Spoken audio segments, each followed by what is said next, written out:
Hey, this is Theo from Orchid. I'm going to talk about some of my influences today, just on my singing and also songwriting. A lot of people don't know it, but I actually do play guitar and help write a lot of the material for Orchid. See right there, that's my 66 SG, Pride and Joy, kind of beat, but a workhorse. I've been singing since I was about 12, I guess, and really, you know, like, I discovered music pretty early as a kid. My mom was really into music, and the first stuff that I ever really listened to was this album. So this album, Rubber Soul, was just a huge influence on me. John Lennon, huge influence on my singing and just my idea of how songs should be put together. This one, you know, the one you'd all expect, I mean, was just the first Sabbath record that I found, and just blew me away and basically shaped, you know, what I thought music was, especially heavy rock. So lo and behold, you know, Orchid comes out, not surprising. This one, Volume 4, I kind of discovered this one later, but in some ways Volume 4 is really my favorite. I've always felt like it's the junction between kind of the early Sabbath bluesy stuff and the later kind of more experimental stuff, but it's just a huge influence on my songwriting and my singing. Pentagram, of course, you know, this came later, but it's such a part of Orchid, and Bobby Liebling and these guys, just the vibe of the whole thing definitely influenced Orchid. This is stuff that I kind of got from my parents' Tangerine Dream and like 70s kind of early electronica, but definitely has a place in Orchid. A lot of the Moog and synth stuff and whatever, you know, really influences, is really influenced by this. Sisters of Mercy, for me, this is like one of the first bands I ever discovered kind of in my later years in high school that wasn't rock or metal, that kind of led me into other areas, but these early 12-inch singles were such a huge influence on me as far as songwriting, and just like a real downer kind of dirgy trip. The delivery is great. Skinnerd, you know, it's definitely in Orchid in some weird way.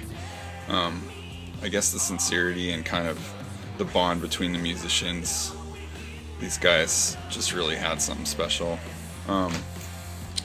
So this is 13th Floor Elevators. I'm super into a lot of old psych stuff. 13th Floor Elevators were from Austin, Texas. Rocky Erickson was the frontman. His singing is just incredible to me, super heartfelt. His tone, everything, it's a huge influence on me. Also, this album, you know, as a kid, Iron Butterfly, Inagata-Davida, I just couldn't get enough of it. It's just the vibe of it, kind of dark and heavy in its own way, and the organ and everything. So that's definitely, you know, on songs like Black Funeral, a lot of people would attribute that to completely just Sabbath, but there's a lot of Iron Butterfly and Cream in it, in a way. More psych stuff, Chocolate Watch Band, huge influence on me. If you guys haven't, if you like psych stuff and you haven't heard this, you should go grab it. It's a great one. This album came later, you know, but man, it's the only Sabbath one without Ozzy that really touches me, and there's something about it that affects my singing and songwriting every time I pick up a guitar. I guess, you know, it was the Sabbath that I actually got to grow up with in a way that was happening when I was a kid. So in some ways, I don't know, there's something so special about this record to me. Free, Paul Rodgers, huge influence on my singing. You know, he's one of the few white guys that, to me, had as much soul as any guy from Detroit in the 60s, or his delivery, everything, you know, the conviction in the singing really influences me. So, you know, it's funny, I kind of have my heavy rock side and my pop side, that definitely goes into Orchid. Obviously, you know, I care about melodic and catchy songs. The Zombies, this album is just like Odyssey, Oracle's an amazing record to me. And there's Trouble. I don't have Psalm 9 to show you guys, but you know, I wanted to have something. Trouble was like the first band that I heard do a kind of Sabbathy thing. And they came out in a funny time because I was really into thrash metal, and you know, I was really young, and kind of had already moved away from classic heavy metal and more into like Metallica and Motorhead,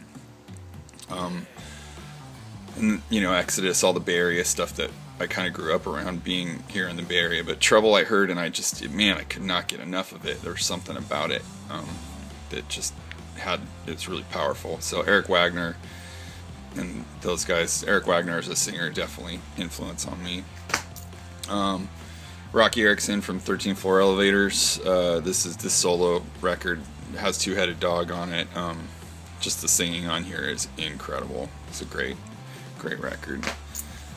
My favorite Motorhead record of all time. I don't know why a lot of people would say I'm crazy, but there's something about this one.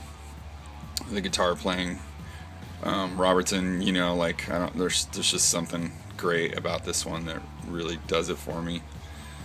And finally, Bill Withers. You know, I'm super into old soul. There's something about Bill Withers and like the rhythms and his style of songwriting that somewhere in there in Orchid, you know, it has influence. At any rate, that's it. Hope you guys enjoyed it. Sorry it's a little late, and hope you enjoy the album. Take care.